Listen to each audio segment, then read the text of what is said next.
قرآن کیا کہتا ہے, حدیث کیا کہتی ہے, نبی نے دعا سکھائی کہ اے اللہ اتنا خوف, زیادہ خوف مسلط ہو گیا تو پڑھائی سے بھی گئے, نیند سے بھی گئے, کھانے سے بھی گئے.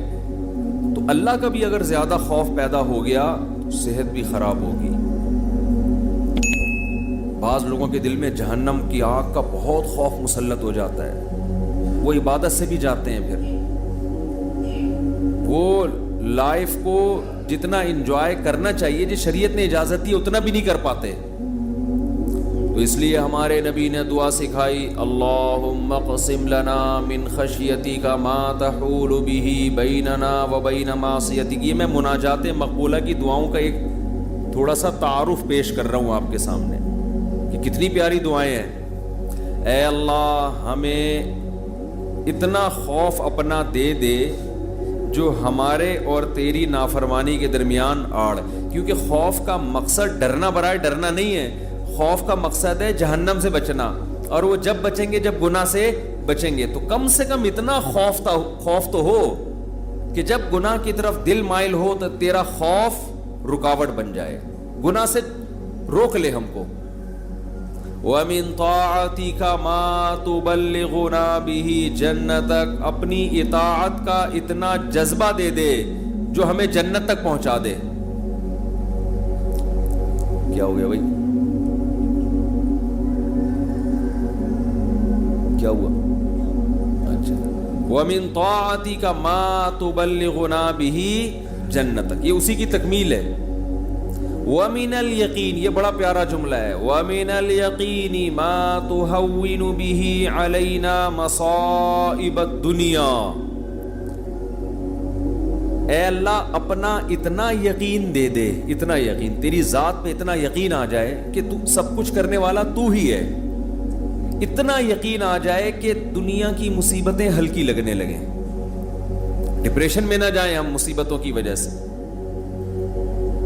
جو اللہ کو نہیں مانتے نا, جب وہ دیکھتے ہیں کوئی ٹینشن آ رہی ہے تو وہ کہتے ہیں یار اس ٹینشن کی یہ وجہ ہے اور یہ وجہ تو ختم نہیں ہوگی, تو میں تو ٹینشن میں زندگی گزاروں گا. وہ خودکشی کی طرف جائیں گے. اور جس کو پتا ہے کہ یہ دینے والا کون ہے, اللہ, وہ میرا خیر خواہ ہے, وہ مجھے سنورنے اور بنانے کے لیے دے رہا ہے, وہ یہ ٹینشن دور بھی کر سکتا ہے, وہ کسی سبب کا محتاج نہیں ہے, اس میں میرا فائدہ ہے, تو اس سے وہ ٹینشن کیا ہو جائے گی, ہلکی. تو اے اللہ اتنا یقین اپنا دے دے جس یقین کی وجہ سے دنیا کی مصیبتیں ہمیں ہلکی لگنے لگیں. اگر اتنا بھی یقین نہیں ہے تو یہ یقین نہیں ہے. وَمِنَ الْيَقِينِ مَا تُهَوِّنُ بِهِ عَلَيْنَا مَصَائِبَ الدُّنْيَا وَمَتِّعْنَا بِأَسْمَاعِنَا وَأَبْصَارِنَا وَقُوَّاتِنَا أَبَدًا مَا أَبْقَيْتَنَا. اے اللہ تو نے ہمیں آنکھ کی نعمت دی, سننے کی نعمت دی, بولنے کی نعمت دی, چلنے کی اور بات کرنے کی, یہ تمام نعمتیں جب تک ہماری زندگی ہے یہ نعمتیں ہم باقی رکھنا, معذوری سے ہمیں بچانا. سمجھ رہے ہو کہ نہیں سمجھ رہے؟ آج لوگ دولت مانگ رہے ہوتے ہیں, صحت کو فوکس نہیں کر رہے. آنکھ کی بینائی چلی جائے خدا نہ خواستہ, کیسی اندھیر زندگی ہے. سننے کی طاقت چلی جائے. وَمَتِّعْنَا بِأَسْمَاعِنَا وَأَبْصَارِنَا وَجَمِيعَ قُوَّاتِنَا أَبَدًا مَا أَبْقَيْتَنَا وَاجْعَلْهُ الْوَارِثَ مِنَّا. یہ اس سے بھی زیادہ خاندانی جملہ. کافر بھی چاہتا ہے کہ میری آنکھوں میں دیکھنے کی طاقت, کانوں میں سننے کی طاقت, زبان میں بولنے کی طاقت, میری تمام جو جسم کے پارٹس ہیں وہ صحیح رہیں تاکہ میں دنیا کی نعمتوں سے مزے اڑاؤں. تو اللہ ہم صرف اس لیے نہیں کہہ رہے کہ یہ تمام چیزیں باقی رکھ کہ ہم دنیا میں مزے اڑائیں, دنیا میں بھی لذت, اور یہ جو تو نے ہمیں طاقتیں دی ہیں یہ آخرت میں بھی ترقی کا ذریعہ بن جائیں. تو ڈبل مزے ہو گئے کہ نہیں ہو گئے ہیں بھائی؟ کیونکہ جس آدمی میں قوت اور طاقت نہیں ہوتی مختلف چیزوں کی, وہ آخرت کے کام بھی زیادہ نہیں کر سکتا. تو وَاجْعَلْهُ الْوَارِثَ مِنَّا, ان کے اثرات باقی رہے, قیامت کے دن فائدہ ہو. ان آنکھوں سے ہمیں, ان کان سے اچھی بات سنی تھی اور ہدایت مل گئی, تو یہ فائدہ ہو گیا نا اس کان کا آخرت میں. آنکھوں سے اچھی چیز دیکھی اور ہدایت مل گئی. اللہ کی نشانیاں دیکھیں اور عبرت حاصل ہوئی ان آنکھوں سے, ماں باپ کی زیارت کی, بیت اللہ حج کی, اللہ کے گھر کی زیارت کی, تو یہ آنکھوں کی لذت بھی ہے, اور اس لذت سے دنیا کا فائدہ بھی اور آخرت کا فائدہ بھی. وَاجْعَلْهُ الْوَارِثَ مِنَّا وَاجْعَلْ ثَأْرَنَا عَلَى مَنْ ظَلَمَنَا وَانْصُرْنَا عَلَى مَنْ وَاجْعَلْ ثَأْرَنَا عَلَى مَنْ ظَلَمَنَا وَانْصُرْنَا عَلَى مَنْ عَادَانَا. جو ہم سے دشمنی کرے اے اللہ تو اس کے خلاف ہماری مدد کر. دنیا میں بہت سارے دشمن ہیں, کچھ کو آپ جانتے ہیں, بہت سو کو نہیں جانتے. وَلَا تَجْعَلْ مُصِيبَتَنَا فِي دِينِنَا. اے اللہ اگر کوئی مصیبت مقدر میں ہے ہی تو وہ دنیا کی طرف پھیر دینا, دین ہمارا اس سے محفوظ رکھنا. دنیا کی مصیبت ختم ہو جاتی ہے, دین پہ کو نقصان اگر ہو گیا اس کے اثرات ہمیشہ ہمیشہ رہیں گے. وَلَا تَجْعَلْ مُصِيبَتَنَا فِي دِينِنَا وَلَا تَجْعَلِ الدُّنْيَا أَكْبَرَ هَمِّنَا. یہ جب مانگا کرے نا خوب شوق سے, اس کا مفہوم سوچ سوچ کے, اے اللہ دنیا ہمارا بڑا غم نہ بنا دینا, کہ ہماری بڑی چاہت ہی کیا ہو. آج آپ دیکھیں, آپ کسی سے پوچھیں تجھے دنیا میں سب سے بڑی ٹینشن کیا ہے, وہ کیا بزنس. تیرا سب سے بڑا مسئلہ کیا ہے, صحت. تیرا سب سے بڑا مسئلہ کیا ہے, بیوی ٹھیک ہو جائے. تیرا سب سے بڑا مسئلہ کیا ہے جو تو چاہتا ہے, یار میرا سب سے بڑا مسئلہ ہے میری شادی ہو جائے. تیرا سب سے بڑا مسئلہ کیا ہے, یار ابا ٹھیک ہو جائیں. تیرا سب سے بڑا مسئلہ کیا ہے, یار میرے بال نہیں ہے سر پہ, میں سارا دن اسی کوشش میں لگا رہتا ہوں سر پہ بال نکل آئیں. بھائی تیرا سب سے بڑا مسئلہ کیا ہے, بھائی مجھے اللہ نہ کرے کینسر ہے, میرا سب سے بڑا مسئلہ اس وقت یہ بن چکا ہے میرا کینسر کسی طرح سے ٹھیک ہو جائے. بھائی تیرا سب سے بڑا مسئلہ کیا ہے, یہ لوگوں کی آپ سروے کریں تو یہی ہوگا نا. سمجھ میں آ رہی ہے بات. اکبر ہمینا کا مطلب سب سے بڑا مسئلہ, سب سے بڑی ٹینشن. بھائی تیرا سب سے بڑا مسئلہ کہ یار میرے بچے میرے قابو میں نہیں ہیں, میری سب سے بڑی خواہش ہے میرے بچے انسان کے بچے بن جائیں. بھائی تیرا سب سے بڑا مسئلہ کیا ہے, بھائی اس کا سب سے بڑا مسئلہ اس کو خدا نخواستہ فالج ہوا ہوا ہے, اس کی ابھی سب سے بڑی کوشش یہی کہ فالج ٹھیک ہو جائے اس کا. نبی دعا سکھا رہے ہیں یہ کبھی بھی ہمیشہ اللہ سے پناہ مانگو, اے اللہ یہ چیزیں میرے مسئلے تو رہیں, سب سے بڑے مسئلے نہ رہیں. سب سے بڑا مسئلہ ایک ہی ہو, آخرت. بھائی یہ مسئلہ ختم ہو گیا, کوئی دوسرا مسئلہ آ جائے گا آپ کے ساتھ. کیا خیال ہے, ادھر میری طرف دیکھیں نا, ادھر کیوں دیکھ رہے ہیں. ابھی آپ کا سب سے بڑا مسئلہ ہے میرا بیان سنیں, آپ بیٹھ گئے. اچھا مجھے کچھ اس وجہ سے دیکھ رہے تھے آپ مجھے. اچھا ٹھیک ہے ٹھیک ہے, میں دیتا ہوں, اس میں دیتا ہوں دعا میں. 4 لاکھ روپے میں جمع کرنا ہے 25. اچھا میں جمعے کی نماز کے بعد دیتا ہوں. تو سب سے بڑا مسئلہ جو میرا اور آپ کا ہو تو حدیث میں آتا ہے کہ اللہ سے دعا مانگو, لا تجعل الدنیا اکبر ہمنا. اے اللہ یہ دنیا کے جو بکھیڑے اور مسائل ہیں یہ ہمارا سب سے بڑا مسئلہ نہ ہو. سب سے بڑا مسئلہ ہمارا ایک ہو, بھائی کینسر ٹھیک ہو یا نہ ہو, آخرت صحیح ہو جائے. ہم نے ایسے علماء کو دیکھا ہے موت کے وقت شفا کی زیادہ فکر نہیں ہے ان کو کہ میں ٹھیک ہو جاؤں, فکر یہ ہے کہ بھلے مر جاؤں لیکن مغفرت ہو جائے آخرت میں. ہمارے ایک استاذ تھے 45-50 سال بمشکل ان کی عمر ہوگی, بیمار ہو گئے بہت سخت. تو میں جب بھی ان سے ملنے کے لیے جاتا ان کی عیادت کے لیے, عام طور پہ جب آپ بیمار کی عیادت کے لیے ملے تو بس وہ ایک ہی چیز کر رہا ہوگا, یار میں ٹھیک ہو جاؤں, بس میں ٹھیک ہو جاؤں, بس میں ٹھیک ہو جاؤں, فلاں ڈاکٹر. وہ اس کے علاوہ اس کی کوئی چاہت نہیں ہوتی.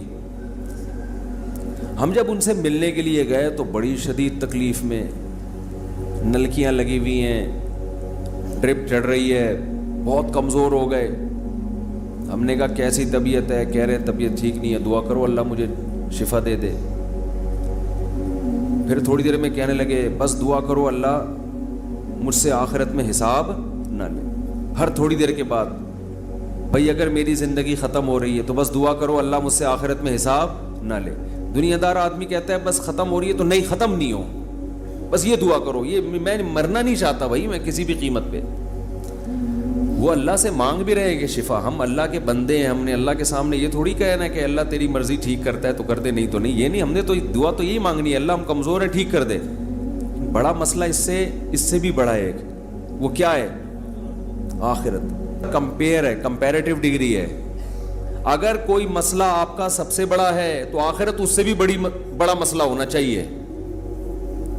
اگر آپ کا مسئلہ آپ کی بیگم ہے تو آخرت اس سے بھی بڑا مسئلہ ہونا چاہیے.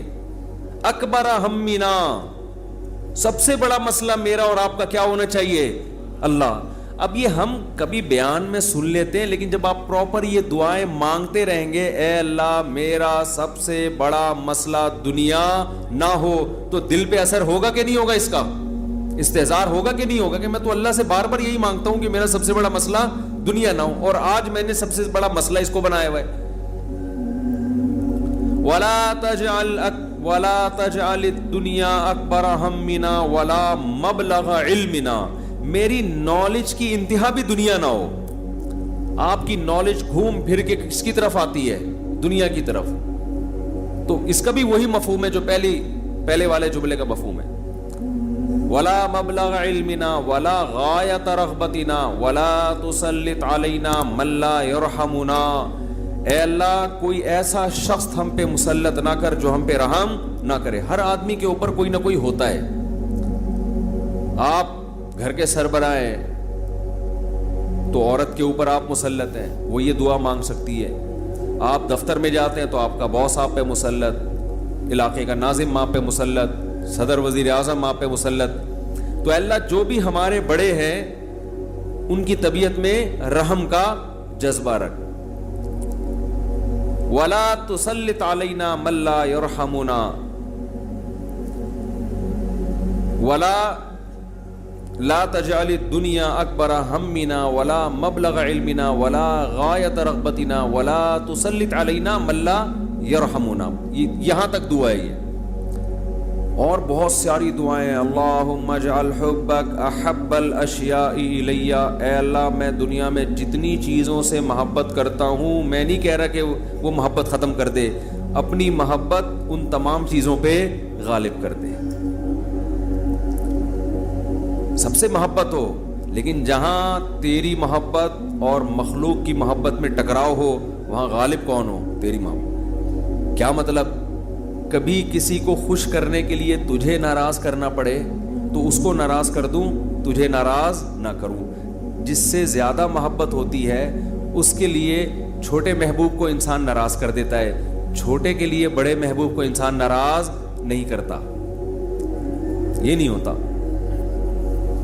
وَاجْعَلْ خَوْفَكَ أَخْوَفَ الْأَشْيَاءِ إِلَيَّ, اے اللہ دنیا میں بہت ساری چیزیں ایسی ہیں جن سے انسان خوف زدہ ہوتا ہے اور ہونا چاہیے. تو میں یہ نہیں کہتا چیزوں کا خوف ہی ختم کر دے, لیکن اپنے خوف کو ان تمام خوفوں پہ غالب کر دے. اپنے خوف کو ان تمام خوفوں پہ, جہاں تیری نافرمانی ہو وہاں کسی سے نہ ڈروں میں, جو اکھاڑنا ہے اکھاڑ لو بھائی, نماز نہیں چھوڑ سکتا میں. ہوتا ہے نا, باس کہہ رہا ہوتا ہے آپ کو اجازت نہیں ہے نماز پڑھنے کی, بھائی آپ نے جو اکھاڑنا ہے اکھاڑ لو. ہمارے ایک رشتہ دار تھے کیا ہیں, اللہ ان کی عمر میں برکت دے, شپ پہ تھے, کیپٹن. تو ان کے والد صاحب اتنا بیمار ہوئے کہ ہمارے نانا ہی, بتانے میں کوئی حرج نہیں ہے, بیمار ہوئے نانا ہمارے, یعنی اب ظاہر ہے میں ماموں کی بات کر رہا ہوں نا پھر, یہ تو بیمار ہو گئے. وہ ان کو اطلاع دی گئی شپ پہ کہ آپ کے والد صاحب بستر مرگ پر ہیں, بس اب دنیا سے جانے والے ہیں. انہوں نے کمپنی کو کہا کہ میرے والد صاحب کی طبیعت بہت خراب ہے, میں اس آخری وقت میں اپنے باپ کے ساتھ ہونا چاہتا ہوں. وہ بتا رہے تھے خود. کمپنی نے کہا کہ چھٹی نہیں ہے آپ کو. انہوں نے کہا ایسی کی تیسی, صحیح نا, پکڑو اس کو, چھٹی دینی ہے تمیز سے دو, نہیں دینی ہے تو میں چھوڑ کے جاؤں. یہ کیسے ہو سکتا ہے؟ میرا باپ دنیا سے جا رہا ہے اور میں یہاں کمپنی کے لیے بیٹھا رہوں یہاں پہ. کمپنی بعد میں ہے, باپ کون ہے؟ پہلے ہے. تو خیر وہ دے دی ان کو تمیز سے چھٹی. انہوں نے تھوڑی بدماشی بھی کرنی پڑتی ہے. بھائی چھٹی دو مجھے, نہیں تو رکھو کسی دوسرے بندے کو, یہ میرا ہیڈک نہیں ہے. غیرت ختم نا, مارکیٹ میں غیرت ہی نہیں ہے. تو باپ ماں یہ رشتے ایسے تھوڑی ہے کہ آپ کمپنی باس چھٹی دے دیں گے تو چلا جاؤں گا, نہیں تو سر میں مجبور ہوں. بھائی تمہارے باپ کو بھی چھٹی دینی پڑے گی.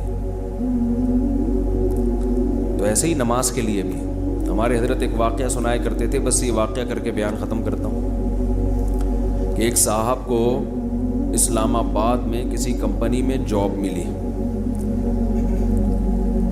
تو کمپنی نے ان کو انٹرویو کے دوران بتا دیا کہ آپ کو نماز پڑھنے کی اجازت نہیں ہوگی. اس نے کہا میں یہ جاب, حالانکہ سارے انٹرویوز پورے ہو گئے تھے, سلیکشن ہو چکا تھا ان کو, لیکن آخری میں ان کو یہ بتا دیا. انہوں نے کہا میں نہیں کرتا یہ جاب, اچھی خاصی تنخواہ تھی.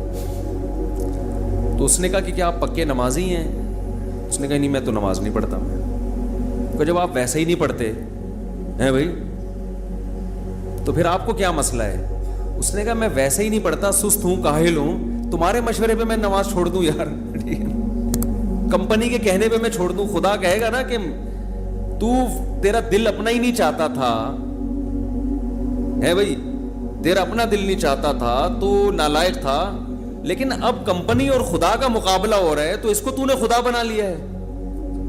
یعنی ہم اتنا پروٹوکول تھوڑی کمپنی کو دیں گے, باس کو دیں گے کہ تو کہہ دے نماز چھوڑ دو, تو ہمارا باپ ہے جو تو کہہ دے یہ کام تو ہم باپ کے کہنے پہ ہی. اگر آپ کا نماز پڑھنے کا موڈ ہوا اور ابا کہہ رہے نہیں پڑھو, ایسے موقع پہ آدمی کہتا ہے ابا میرا اپنا آج تو میرا موڈ بن گیا ہے, میں کیسے چھوڑ دوں نماز؟ تو یہاں تو ابا کو آدمی لفٹ نہیں کراتا میرے بھائی, جو کرنے والے ہوتے ہیں. باس کو اتنا باپ کیوں بنا لیں گے ہم؟ تو باس کی چمچہ گیری اتنی کیا کرو جتنی قیامت میں افورڈ کر سکو. یہ بھی انسان ہے, اتنا زیادہ فری نہیں کرایا کرو. میں یہ نہیں کہہ رہا اپنے باس سے بدتمیزیاں شروع کر دیں, آپ بد کلامیاں شروع کر دیں, عزت دینی چاہیے, لیکن اللہ سے آگے تھوڑی نکالنا ہے اس کو, اللہ سے آگے تھوڑی رکھنا ہے. تو ہمارے حضرت کو وہ بڑا پسند آیا بے نمازی, کہا کہ دیکھو غیرت ہے اس میں. اتنی بڑی جاب ٹھکرا دی اس نے. بولا بھائی تمہارے کہنے سے تم نے, یعنی میں اس لیے اب نماز نہیں پڑھ رہا کہ کمپنی کی طرف سے اجازت نہیں ہے. تو کمپنی کون ہوتی ہے مجھے روکنے والی؟ تم چند لاکھ روپے تنخواہ دے کے تم نے ہمیں غلام بنا لیا ہے. تو اگر ہم اللہ کی نہیں مانتے تو تمہاری بھی نہیں مانتے, ٹھیک ہے نا؟ تو تمہاری تو ہم پہلے ٹھکرائیں گے. تو غیرت مند بے نمازی, غیرت مند بے نمازی. خیر نماز پڑھنی چاہیے, نماز کی ویلیو کم نہیں ہے. تو یہ ہے وجعل خوفک اخوف الاشیاء الی وقت عنی حاجات الدنیا بالشوق الی لقائک. اے اللہ اپنی ملاقات کا شوق اتنا دے دے کہ دنیا کی حاجتوں کی تمنا نہ رہے. اتنا شوق ہو جائے کہ اس دنیا میں سب سے بڑا شوق ہی یہ بن جائے. تو پھر یہ ثانوی درجے میں ہوں. اور آخری جملہ اس دعا کا وَإِذَا أَقْرَرْتَ أَعْيُنَ أَهْلِ الدُّنْيَا مِن دُنْيَاهُمْ فَأَقْرِرْ عَيْنِي مِنْ عِبَادَتِكَ. اے اللہ جب لوگوں کی آنکھیں اس دنیا سے ٹھنڈی ہوں, کسی کا کو پتا چلا کہ بحریہ ٹاؤن میں 3 پلاٹ اس کے نام نکل آئے, آنکھیں ٹھنڈی ہو گئی, بتاتا پھر رہے ہو بھائی ماشاءاللہ ادھر رشتہ ہو گیا, ہاں بھائی مفتی صاحب کا بیان اثر کر گیا ہے, آنکھیں ٹھنڈی ہوتی نا, گاڑی آ گئی, پیسہ آ گیا. تو اے اللہ اس وقت میری آنکھیں اپنی عبادت میں ٹھنڈی کرنا, مجھے عبادت کی ایسی لذت دے دے, اپنے سامنے راز و نیاز اور مناجات کی, اور اپنے سامنے دعا مانگنا اور نماز پڑھنا اور تیری تلاوت کرنا اور تیری عبادت کرنا, تیرے سے تعلق ایسا ہو جائے کہ میری آنکھیں دنیا سے ٹھنڈی نہ ہو. مجھے مزہ کس میں آئے؟ تجھ سے راز و نیاز کرنے میں. یہاں بھی یہ نہیں کہا جا رہا مجھے دنیا نہیں دینا, مجھے پلاٹ نہیں چاہیے, مجھے گاڑی نہیں چاہیے. چاہیے بھائی, کون مستغنی تھوڑی ہے ہم اللہ سے, سب کچھ چاہیے, لیکن جو لذت ہو نا, لذت وہ ان چیزوں میں نہیں ہو, ان ٹکڑوں میں, کھلونوں میں. لذت کس میں ہو؟ آخرت میں, تجھ سے تعلق میں. تو وہ خرید لیں مناجات مقبولہ, کیونکہ دعائیں تو بہت ہیں نا, ہم کن دعاؤں پہ بیان کرتے رہیں. تو ایک دن ہفتے کو آپ نے جو اس میں لکھا ہوا ہے, ہفتے کو یہ پڑھے, اتوار کو آسانی کے لیے, ترتیب کے لیے, تو اس سے پورا ہفتہ 1 دن 2 دن 3 دن 4 دن پھر پڑھتے رہیں گے تو وہ دعائیں آہستہ آہستہ آپ کو یاد ہونا شروع ہو جائیں گی. پھر ایک دن آپ آٹو پہ ہو جائیں گے, ٹھیک ہے. جیسے میں بعض چیزوں پہ آٹو پے ہو گیا ہوں میں, خود بخود منہ سے نکلنا شروع ہو جاتی ہیں خود بخود. کچھ چیزیں ہیں وہ پھر کبھی بیان میں بتاؤں گا انشاءاللہ. تو وہ آٹو پہ آ گیا ہوں میں, تو وہ خود بخود ہونا شروع, تو وہ آپ کو دعائیں آہستہ آہستہ خود بخود یاد, اور آپ کو محسوس ہوگا آپ کے دل کی کیفیت آہستہ آہستہ چینج ہو رہی ہے. اللہ تعالیٰ سمجھنے کی, عمل کی توفیق عطا فرمائے.